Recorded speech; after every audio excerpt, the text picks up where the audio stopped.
Making headlines for this hour, President presents a comprehensive address detailing plans to advance tourism, fisheries and agricultural sector during the opening session of Parliament.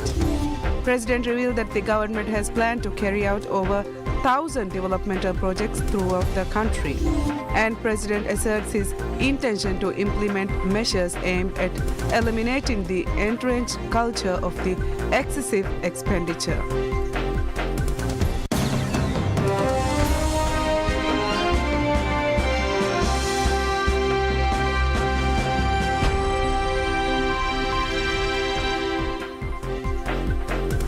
Bismillahirrahmanirrahim. Assalamu alaikum and welcome to PSM News in English with me, Idhan Aim.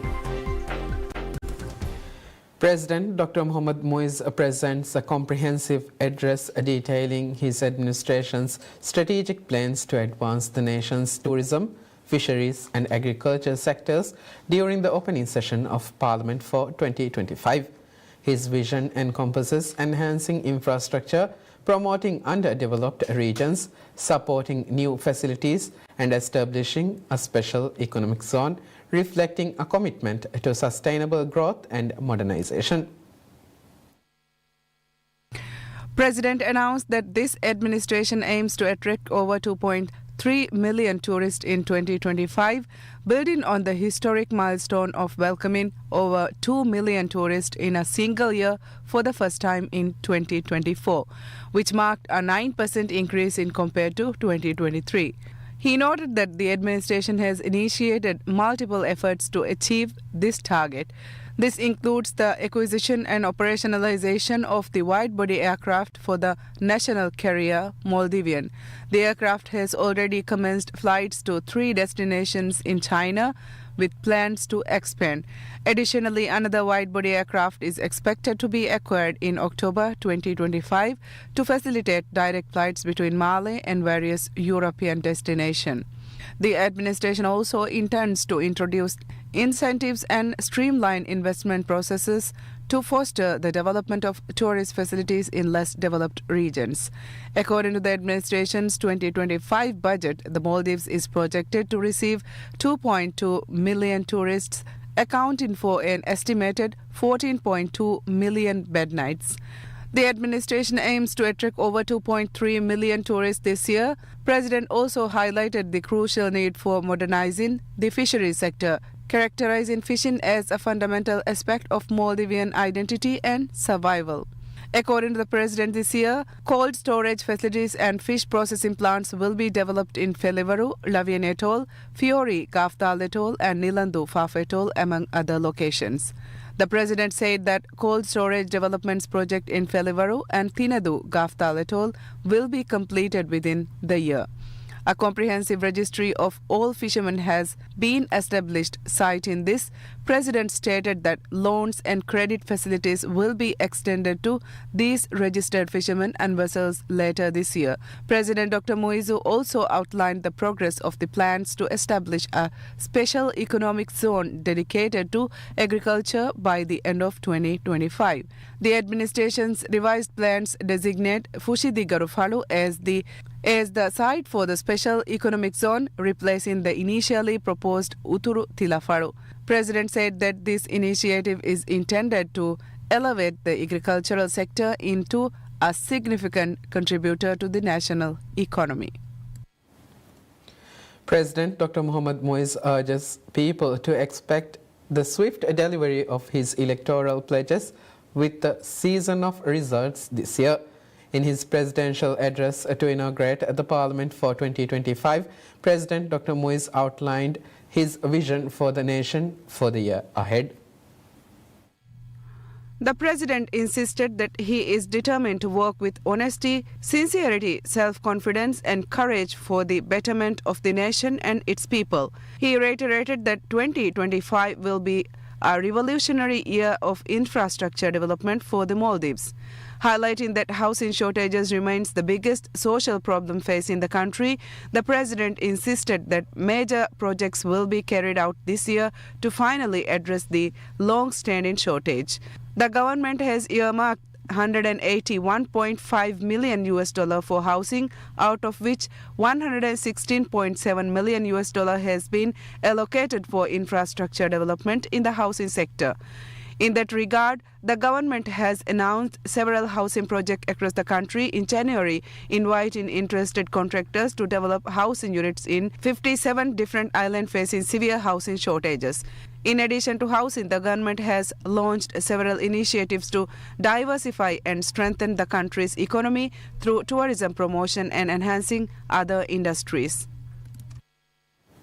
President Dr. Mohamed Moise insists his administration's commitment to protecting and ensuring the independence and sovereignty of the country. In his presidential address to inaugurate the parliament for the year, President Dr. Moizu looked back at his pledges during his inauguration to protect the freedom, independence and sovereignty of the country and its people. The president said that it is a national duty that he imposed on himself and one that he will never neglect. He insisted that the administration will do everything to build our ability to defend the country by sea, land and air. In that regard, the president said efforts to double the capacity of Maldives National Defence Force (MNDF) Coast Guard is already underway, including more vessels and establishing more marine bases for the Coast Guard, which he was moving along swiftly. In addition, he noted that the Special Boat Squadron of the Coast Guard was established on 3rd November 2024 for special operations. The president said the MNDF Air Corps was also established on 15th March 2024 to enhance and modernize MNDF's aviation surveillance capabilities. According to him, many foreign vessels operating illegally in Maldivian water have been detected with the introduction of unmanned aerial vehicles. President said that efforts to establish air stations in the north and south of Maldives to monitor and protect its sovereign territory has already been mobilized. At the same time, the president pledged enhanced efforts to increase the capacity of the Marine Corps during this year, along with developing the facilities of the main MNDF training center in Girifushi. He said the government is working hard to improve the capacity of the Maldives Police Service (MPS) in maintaining security, law and order in the country. As a result, he noted that every inhabited island will have police presence by the end of this year. Highlighting increased efforts to combat drug trafficking and gang violence, President Dr. Moise shared plans to boost the capacity of MPS to effectively tackle both issues. President Dr. Mohamed Moise unveils plans to inaugurate and operationalize the new passenger terminal at Welana International Airport, VIA, in Mali City by October this year. He made this statement during his presidential address at the opening session of Parliament for 2025. President explained that the current terminal at VIA has the capacity to handle 1.5 million passengers annually. In stark contrast, the new terminal, encompassing 78,000 acres, will accommodate over 7 million passengers each year. Underscoring the importance of inter-island transportation due to the unique geography of the Maldives, the President highlighted the government's unwavering commitment to resolving long-standing challenges in this sector. Elaborating on key initiatives, the President announced the inauguration of Hanimadu International Airport and Gang International Airport within the year. A new airport in Muli, Miem Atoll, is also set to commence operations in April 2025. President affirmed that the airport development projects are progressing at various stages across the nation. Additionally, expansions of Kurdufushi in Hadal Atoll and Funadu in Shavian Atoll are scheduled to begin this year. Addressing the financial aspect, President pledged to double the amount of US dollars available to Maldivians traveling abroad from VIA during the first quarter of 2026. Currently, the Bank of Maldives, BML, provides USD 500 per local passenger departing VIA. The administration aims to increase this amount to USD 1,000 by early 2026 and subsequently raise credit card limit to USD 1,400 by the second quarter of the same year. At the end of 2023, the state's foreign reserves stood at USD 590.5 million, rising to USD 673 million by the end of 2024. According to President, the administration aims to increase this figure to USD 705.1 million by year-end, thereby benefiting the people through enhanced foreign currency availability. President Dr. Mohamed Moise reveals that the government has planned to carry out over 1,000 developmental projects throughout the country. The President, in his presidential address to inaugurate the Parliament for the year, shared his administration's plans for infrastructure development during the year.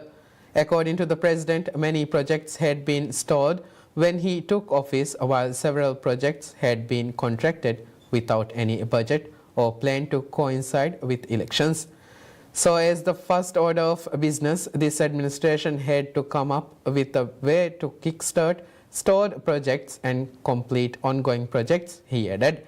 He said the people will see multiple projects to develop water and sewerage, school buildings, health centers and sports facilities launched between January and March. The President assured that more than 1,000 such projects will be implemented in different parts of the country this year. The delay in project implementation has been the biggest concern of the people, especially during the President's visit to the islands. The announcements by President will come as a major relief for the people waiting to see the mobilization of stalled developmental projects. President Dr. Mohamed Moise asserts his intention to implement measures aimed at eliminating the entrenched culture of excessive expenditure that exceeds the state's income. This declaration came during his presidential address at the inaugural session of Parliament for 2025. In his address, President outlined a strategic vision to enhance revenue streams while curtailing expenditure. According to President, he immediately prioritized economic recovery measures to confront the severe fiscal challenges upon assuming office in November 2023. Reflecting on the past year, he asserted that his administration had undertaken substantial and effective measures to reduce expenditure and augment revenue. He acknowledged the persistent challenges in meeting these fiscal objectives despite these efforts. The President identified the deeply ingrained culture of high spending and low income among the primary obstacles. He stressed that critical reform needed to ensure fiscal stability. Turning to future plans, President outlined his administration's initiatives to reduce government spending, enhance state income, and lower the budget deficit. Measures will be instituted this year to decrease the budget deficit and maintain low government borrowing, he asserted. He assured the public that despite efforts to reduce costs and enhance revenue, the quality of public services would remain uncompromised and the pace of developmental initiatives would not diminish. For the current year, the government submitted a national budget of USD 3.67 billion with expected expenditure reaching USD 3.19 billion. Recurrent expenditure is projected at USD 2.32 billion, while capital expenditure is set at USD 862.98 million. The administration plans to allocate USD 804.40 million to the Public Sector Investment Program, PSIP. Additionally, the government anticipates generating a total income of USD 2.57 billion, including foreign aid. President Dr. Mohamed Moise reveals plans to increase salaries of civil servants and local council staff this year as part of the ongoing efforts to advance pay harmonization. This announcement was made during his presidential address at the inaugural session of Parliament for 2025. In his address, the President highlighted the commitment to empowering local councils, disclosing the decision to increase the salaries of local council employees. The national budget for this year includes an allocation of USD 32.42 million for the harmonization of pay across the civil service and other sectors. This funding encompasses earlier plans to raise the salaries of staff within both the judicial sector and the civil service. President also underscored efforts to advance decentralization by highlighting ongoing initiatives aimed at providing local councils with adequate working environments. He also underscored the importance of empowering women's development committees, WDCs, in conjunction with the development of local councils. He committed to submitting amendments to relevant laws this month, aiming to enhance the authority of influence of WDCs and their members. President Dr. Mohammad Muiz announces plans to invest revenue from the recent increase on taxes on tobacco imports on smoking cessation programs in his bid for a healthier nation. In his address to inaugurate the parliament for the year, President urged the Maldivian people to get behind his national initiative against tobacco use in the country. In that regard, he announced plans to utilize the extra revenue generated from the recent increase of taxes on tobacco products to fund smoking cessation programs and treat diseases caused by smoking. He also urged tobacco users in the country to do everything possible to kick the dangerous habit. The president also revealed plans to establish at least one smoking cessation clinic in every inhabited island to help those who wish to quit smoking. He said that efforts are underway to make necessary medication readily available for those who want to quit smoking in every hospital and medical center across the country through the State Trading Organization, STO. President Dr. Mohammad Muiz affirms the administration's steadfast commitment to ensuring both the accessibility and equity of medication distribution under the National Healthcare Insurance Scheme, ASANDA. The statement was made during his presidential address at the opening session of Parliament for 2025. In his address, President asserted the administration's intention to implement further reform this year to bolster the Asanda scheme. He noted recent revelations that certain parties have been exploiting the scheme for unjust gains and vowed to take decisive actions to eradicate these malpractices. President highlighted the importance of delivering healthcare service with justice and integrity. He also lauded the administration's success in curbing excessive expenditure within the Asanda scheme. He further noted efforts to regulate the retail price of 250 different types of medicines, aiming to prevent private entities from profiting through inflated prices.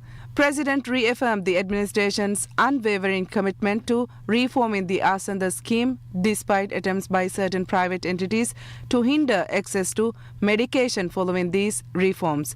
He pledged to fortify these measures this year to ensure the citizens encounter no difficulties in obtaining medication through Asanda. The president further committed to enforcing uniform pricing across all pharmacies participating in the Asanda scheme.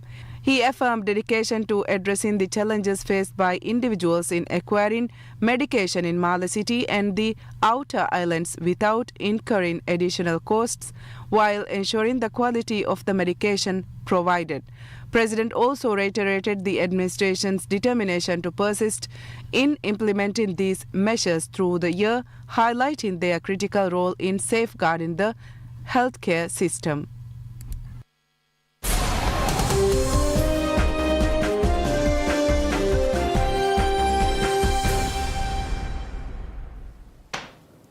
An air of resilience envelops Asia's market as shares tracked gains on Wall Street following a volatile trading session marked by escalating concerns over a potential global trade war. In South Korea, the benchmark Korea Composite Stock Price Index KOSPI traded up 0.32% to 2,517.29 points. Japan's Nikkei share average rose 0.38% to 38,977.58 points right after stock markets opened in the morning. Hong Kong's benchmark, the Hang Seng Index, opened 0.01% to higher at 20,598. China's Shanghai Composite SSC Index opened down 2.92 points or 0.09% at 3,226.57. This resilience or bounce back ability can partly be explained by ample market liquidity and lower dollar and US Treasury yields, a combination that loosens US and global financial conditions and spurs risk-taking activity across markets.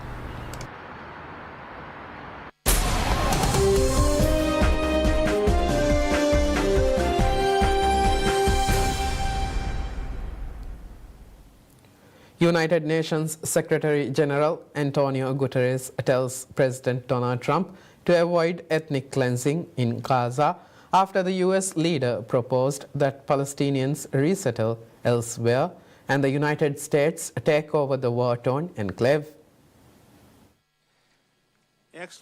While Guterres did not mention Trump and his Gaza proposal during his address to the Committee on the Exercise of the Inalienable Rights of the Palestinian People, his spokesperson Stefan Dujarric told reporters earlier that it would be a fair assumption to view Guterres' remark as a response. We must reaffirm the two-state solution.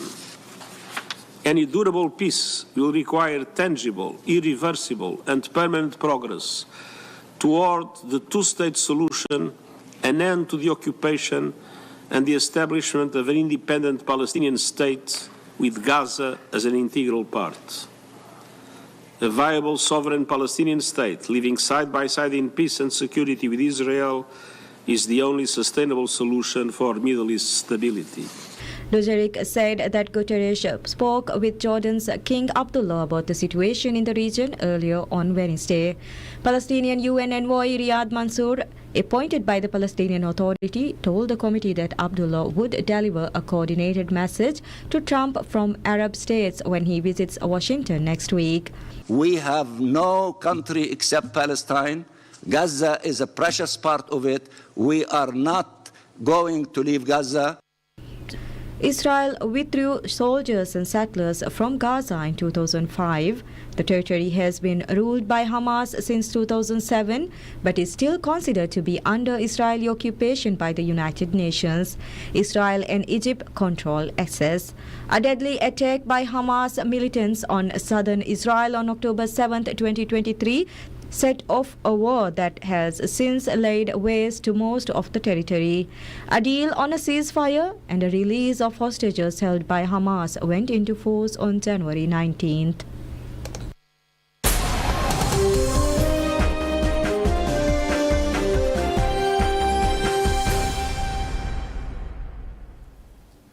Brazilian forward Neymar makes his long-awaited return to his childhood club Santos in a lackluster 1-1 draw with Botafogo in the Brazilian Paulista Championship.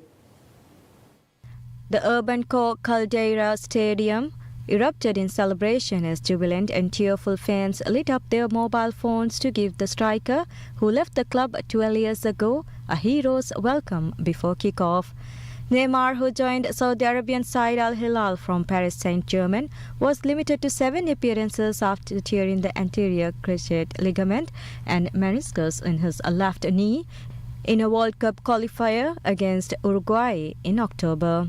His return to Santos is a deal that the forward has said will bring his illustrious career full circle as he tries to do what he loves most, play football again. That concludes news for now. Thank you for watching PSM News. Have a good day.